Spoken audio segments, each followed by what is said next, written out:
It all started with an argument that shattered my world.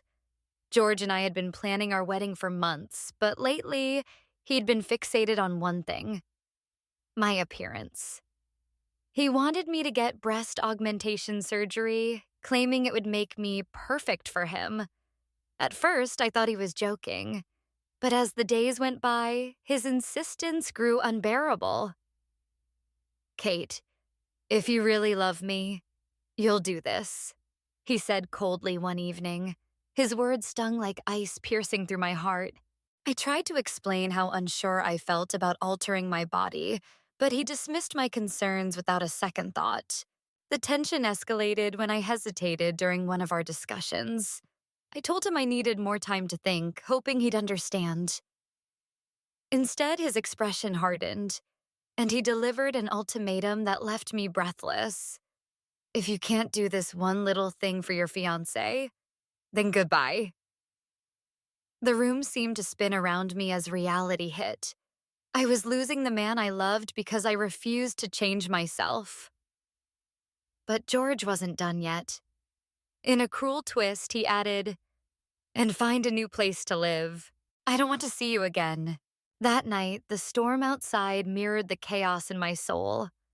Rain poured relentlessly, soaking me to the bone as I stumbled out into the dark streets, clutching nothing but the clothes on my back. George hadn't even given me time to pack. My mind raced with fear and despair. Where would I go? Who could help me now?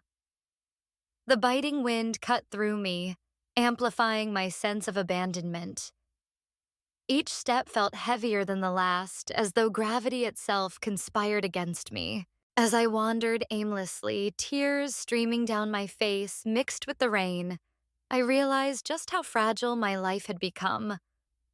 Everything I thought was solid: my relationship, my future, my identity, had crumbled in an instant.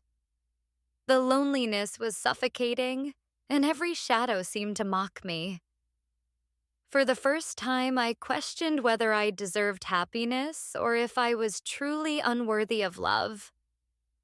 That night, I didn't just lose George, I lost a part of myself. Little did I know, this moment of utter despair would set the stage for everything that followed.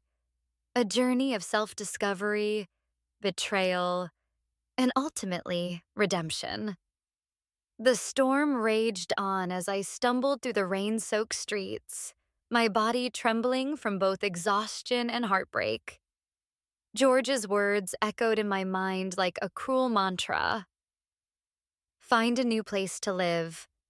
I don't want to see you again." Each step felt heavier than the last, not just because of the cold biting at my skin, but because of the crushing weight of betrayal. My my ex-fiancé, had thrown me out into the merciless night, leaving me with nothing but shattered dreams and soaked clothes. The world seemed indifferent to my pain, the dark alleys and empty sidewalks mocking my vulnerability. Just when I thought things couldn't get worse, fate intervened, or so it seemed. As I leaned against a lamppost, shivering uncontrollably, I noticed a man locking up a building. His name tag read, Dr. Simon, and though his face was kind, I instinctively recoiled.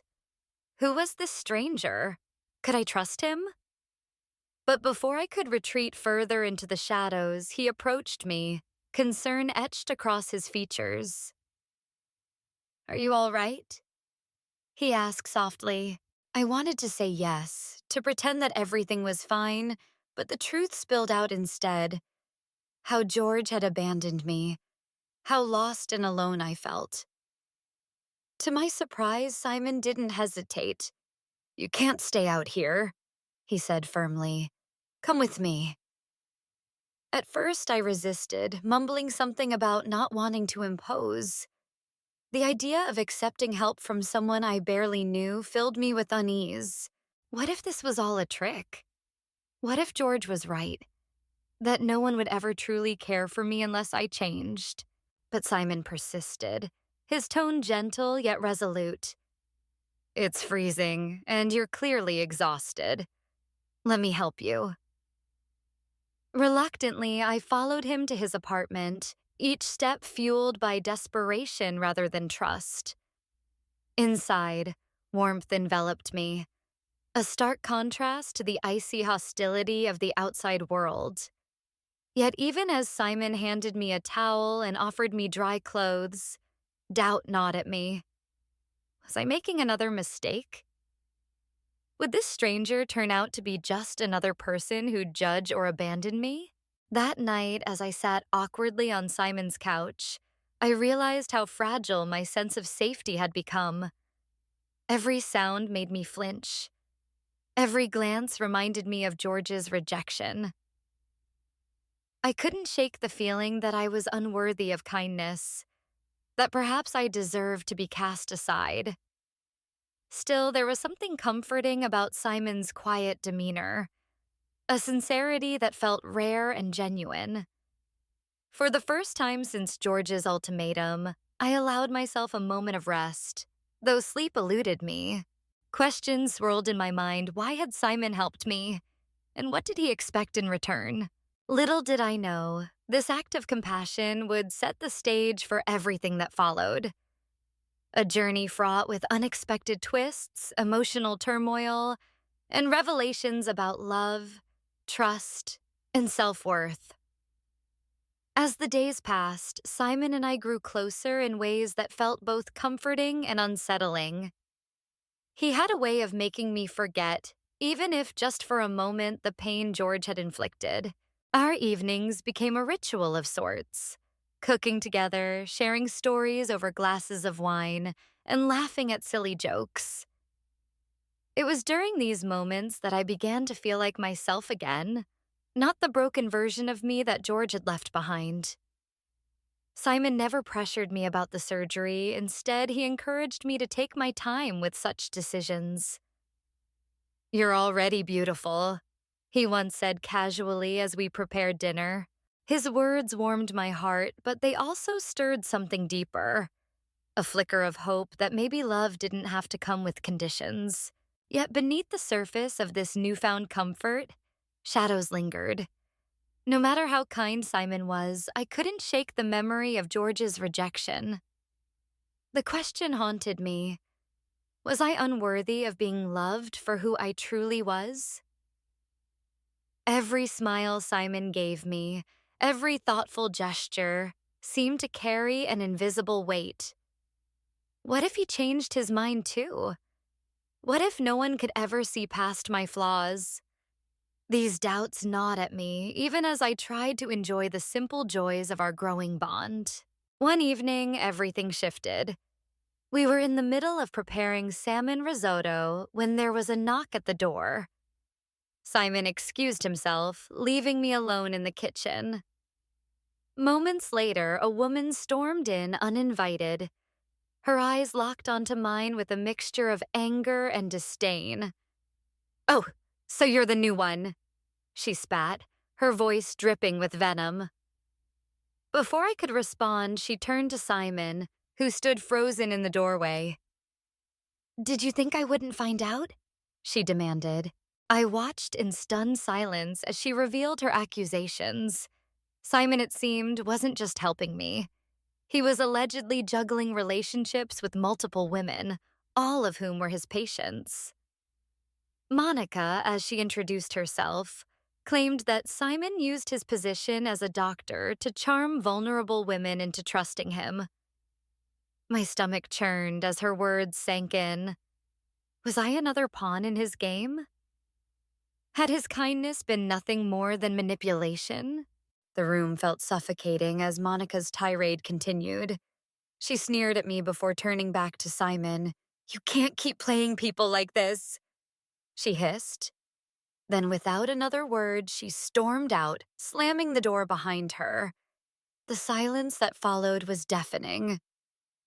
I looked at Simon, searching for answers, but his expression remained unreadable. For the first time since meeting him, I felt betrayed. Not because of what Monica had said, but because of the doubt it planted in my mind. Was Simon really the person I thought he was? Or had I misjudged him entirely? Tears welled up in my eyes as I confronted him. Is any of that true? I asked, my voice trembling. He hesitated before shaking his head. No, Kate, none of it is true. I swear, but his denial did little to ease my unease. That night, as I lay awake on Simon's couch, I replayed the scene over and over in my mind. The warmth I'd felt around him earlier now seemed tainted, replaced by uncertainty and fear. If Simon could be accused of such things, how could I trust anyone again? And yet, despite my doubts, I couldn't deny that part of me still wanted to believe in him. Maybe it was desperation, or maybe it was hope. But either way, I knew I couldn't leave just yet. The revelation about Simon's relationship with Monica lingered in my mind like a dark cloud, casting doubt over everything I thought I knew about him. Was his kindness genuine? Or was I just another pawn in his game? Each day at his apartment felt heavier, every glance between us loaded with unspoken tension. I wanted to confront him, but feared what the truth might reveal. My heart already bore too many scars from George's betrayal. Could I endure another?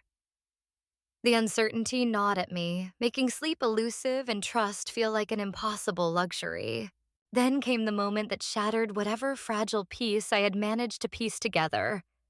It happened at Simon's clinic, a place I had avoided visiting until now. Desperate for answers, I decided to confront him there, hoping to uncover the truth once and for all. But as I stepped inside, the scene before me froze me in place. There stood George, smug and triumphant, arm in arm with the woman whose appearance screamed artificial perfection. Her breasts were unnaturally large, clearly the result of surgery, and her smile radiated arrogance. She clung to George as though she owned him, while he basked in the attention. Before I could retreat unnoticed, George spotted me. His lips curled into a sneer. Well, well, he said loudly enough for everyone nearby to hear. If it isn't Kate. Still haven't changed your mind about the surgery? He turned to the woman beside him, gesturing toward me. This is my ex-fiancée, the one who couldn't even bother to make herself presentable for me. His words stung more than I cared to admit. The room seemed to shrink around me as curious eyes locked onto my face. Some people whispered behind their hands. Others openly stared. I felt exposed, humiliated, and utterly powerless. But worse than George's mockery was the realization that he truly believed his worth depended on having someone perfect by his side. In his eyes, I would always be inadequate, unworthy of love unless I conformed to his standards. As if things couldn't get worse, Simon appeared moments later, looking startled to see me. His presence only deepened my turmoil. Did he know George was here? Was this some twisted coincidence or part of a larger web of deceit? Before I could demand answers, George launched into a tirade aimed directly at Simon. Oh, so you're the guy helping her out? He scoffed. What's wrong, Doc? Couldn't find anyone better to play house with? Simon remained silent, his expression unreadable, but I saw the flicker of discomfort in his eyes. Then George dropped the bombshell. By the way, Monica told me all about your little arrangement. So much for professionalism, huh? The accusation hung in the air like smoke, choking me. Had Simon been using me all along? Was I nothing more than a project? A charity case to him? Tears welled up in my eyes, but I refused to let them fall. Not here. Not in front of these judgmental strangers. Instead, I forced myself to meet George's gaze, though my voice trembled when I spoke. You think changing yourself makes you happy? I asked bitterly. Look at her. Is this really what you want?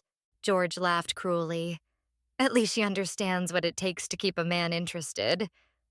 Unlike you, his words cut deeper than any knife, leaving me raw and vulnerable. As I fled the clinic, my chest tight with shame and anger, I realized something painful yet undeniable. Neither George nor Simon truly valued me for who I was. They both saw me through a lens of expectation, whether it was about appearance or obligation. And in that moment, I understood. I deserved better than either of them. The tension in the clinic reached a boiling point as George's voice echoed through the room, dripping with venom and superiority. "Kate isn't worth my time," he declared loudly, pacing back and forth like a predator marking its territory. "She refused to change herself for me, to become perfect for me." His words were sharp daggers aimed directly at my heart, but I forced myself to stand tall, refusing to let him see how deeply they cut. The other staff members exchanged uneasy glances, some whispering behind their hands while others simply stared, unsure whether to intervene or remain silent witnesses to this spectacle. George turned his attention to Simon, who stood silently nearby, his jaw clenched tightly. "And you," George sneered, pointing an accusatory finger at him. "You're supposed to be a professional. Instead, you're playing house with her. Someone too stubborn to even consider improving herself." He laughed cruelly, shaking his head. "What kind of man helps someone like that? Unless—" His tone shifted suddenly, becoming calculating and cold. "Unless there's something else going on here." Before I could process what he meant, George dropped the bombshell that shattered the fragile dynamics of the room. "Oh, by the way, Simon," he said casually, though his smirk suggested anything but nonchalance. "I think it's time we talked about your little financial arrangement with my father." My breath hitched as all eyes turned to Simon. George's grin widened, clearly relishing the chaos he was creating. "You owe him quite a bit of money, don't you? Without his funding, this clinic would collapse, and so would whatever facade you've built around yourself." Simon's face paled visibly, but he remained composed, his expression unreadable. Still, I saw the flicker of panic in his eyes before he quickly masked it. "This has nothing to do with Kate," he said firmly, though his voice betrayed a hint of defensiveness. "Doesn't it?" George shot back, stepping closer to Simon.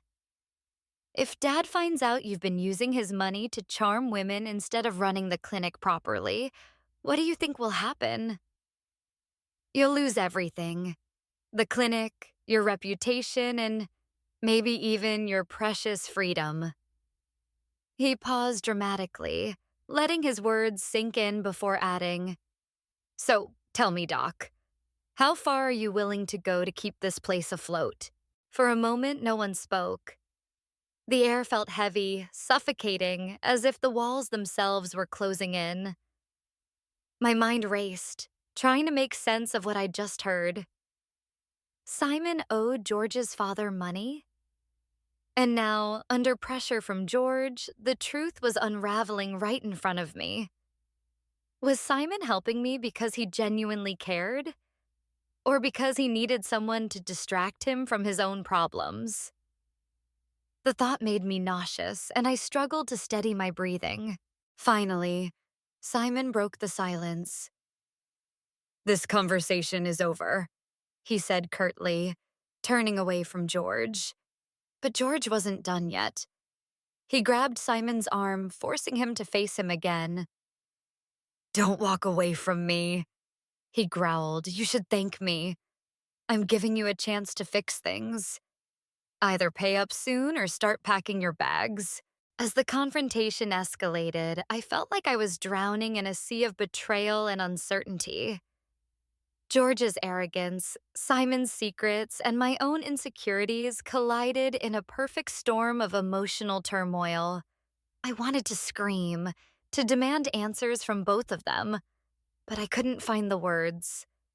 All I could do was watch helplessly as the foundation of trust I'd tried so hard to rebuild crumbled once again.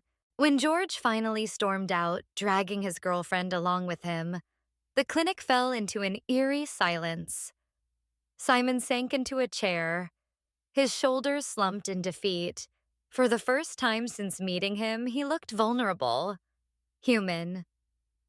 I wanted to comfort him, to tell him everything would be okay, but doubt held me back. How could I trust him when every revelation seemed to pull us further apart? The chaos that unfolded at the clinic left me reeling, as if the ground beneath my feet had crumbled into dust. George's cutting words echoed in my mind like a relentless storm. "You're not worth it." And then there was Simon, his secrets unraveling before me, exposing a side of him I hadn't anticipated. It felt as though everyone around me was playing some twisted game, and I was merely a pawn caught in the crossfire. The weight of their actions pressed down on me, suffocating any semblance of self-worth I'd managed to salvage after George's betrayal. As I wandered aimlessly through the city streets later that night, tears streaming down my face, I couldn't shake the question gnawing at my soul. Was I truly unworthy of love? Had George been right all along? That no man would ever truly value me unless I conformed to society's impossible standards? My reflection in store windows seemed foreign, almost mocking. Was this who I really was? A woman too flawed to deserve happiness? Each step I took felt heavier than the last, as though gravity itself conspired against me, pulling me deeper into despair. Every memory from the past weeks came rushing back, overwhelming me with doubt. George tossing me out into the rain, calling me inadequate. Simon offering kindness, but hiding debts and questionable motives. Even Monica's accusations lingered painfully in my mind. Was I just another one of his conquests? The world seemed intent on proving how insignificant I was, how undeserving I must be. Alone under the dim glow of a flickering street lamp, I collapsed onto a bench, clutching my chest as though trying to hold together the fragments of my shattered heart. "Am I ugly?" I whispered to myself, the words tasting bitter on my tongue. "Do I deserve to be cast aside like this?" For the first time, I allowed myself to confront the fear that had haunted me since George ended things. The belief that maybe I wasn't enough. That perhaps no matter what I did, I could never measure up to someone else's idea of perfection. But even amidst the darkness, a faint voice inside me began to stir, questioning these toxic thoughts. If I wasn't worthy of love now, then why should changing myself make a difference? Would altering my appearance truly bring me happiness, or would it only deepen the emptiness within? As much as I wanted to believe otherwise, the answers eluded me, leaving me suspended in a state of emotional turmoil. In that moment, sitting alone and broken, I realized something painful yet undeniable. The battle for my worth wasn't external, it was internal. Until I confronted my own insecurities, I would always feel like a victim of other people's expectations. But how could I begin to heal when every corner of my life seemed poisoned by betrayal? After everything I had endured, the betrayal, the humiliation, the endless questioning of my worth, I finally reached a moment of clarity. Sitting alone in Simon's apartment, surrounded by remnants of dinners we'd shared, and laughter that had once felt so liberating, I realized something painful yet undeniable. George had never truly loved me. He didn't want me. He wanted an image, a fabricated version of perfection he had constructed in his mind. To him, I was nothing more than a canvas to be reshaped, a project to mold into what he deemed acceptable. And if I couldn't or wouldn't conform, then I was disposable. The realization hit me like a freight train, leaving me breathless but strangely free. All this time, I had been chasing validation from someone who saw me as incomplete. But hadn't Simon said the same thing? That I was already beautiful just as I was? For weeks, I had doubted myself, allowing George's words and society's standards to dictate my self-worth. Yet now, staring at my reflection in the mirror, I saw not flaws or imperfections, but resilience. A woman who had survived heartbreak, abandonment, and manipulation. I decided then and there that I would no longer live under the shadow of other people's expectations. The surgery wasn't about becoming better for myself. It was about pleasing someone else. An act of surrendering my identity for approval I could never truly earn. Enough, I whispered aloud, the words sharp and decisive in the silence of the room. Enough running, enough doubting, enough trying to fit into molds that were never meant for me. With trembling hands, I packed my belongings, folding each item with care as though placing pieces of my old life into boxes. This wasn't just packing, it was a ritual of liberation. I left Simon a note, thanking him for his kindness, but explaining that I needed to forge my own path. As I stepped out into the world, I felt lighter, as though chains I hadn't even realized were binding me had fallen away. For the first time in months, I walked without fear, without shame. If people judged me for how I looked, so be it. Their opinions no longer mattered because I knew the truth. I deserved love not because of how I appeared, but because of who I was. My decision to reject the surgery became my declaration of independence, a defiant stand against societal pressures and toxic relationships. It was terrifying, yes, but also exhilarating. In letting go of the need to please others, I found myself. In the end, my journey taught me a lesson that I would carry with me for the rest of my life. True love doesn't demand sacrifice. It celebrates authenticity. The cosmetic clinic, once a symbol of societal pressure and superficial ideals, now stood as a stark reminder of how far people go to chase perfection. It wasn't just about looking better. It was about conforming to someone else's vision of beauty. For so long, I had allowed myself to be shaped by those expectations. George's ultimatums, Simon's secrets, even Monica's accusations. But in walking away from surgery, I reclaimed something far more valuable than physical appearance. My identity. The decision not to alter myself became an act of defiance against everything the clinic represented. Every scalpel, every procedure, every promise of transformation whispered lies about inadequacy. But I realized that happiness couldn't be sculpted or stitched together. It came from within. When I chose to reject the surgery, I wasn't just saying no to change. I was saying yes to self-acceptance. As I walked out of Simon's apartment for the last time, I felt lighter, freer.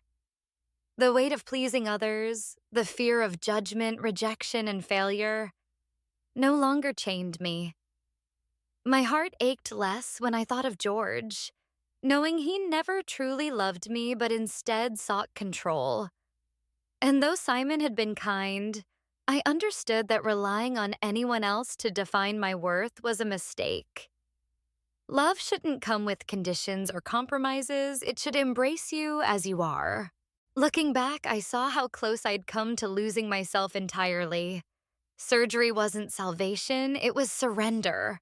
A surrender to society's impossible standards. By choosing otherwise, I found strength I didn't know I possessed. True love, I learned, is unconditional. It doesn't ask you to shrink, stretch, or reshape yourself to fit its mold. Instead, it cherishes your flaws and imperfections because they make you who you are. Some people leave scars, others leave lessons. Burn and reborn stories that break you, then rebuild you.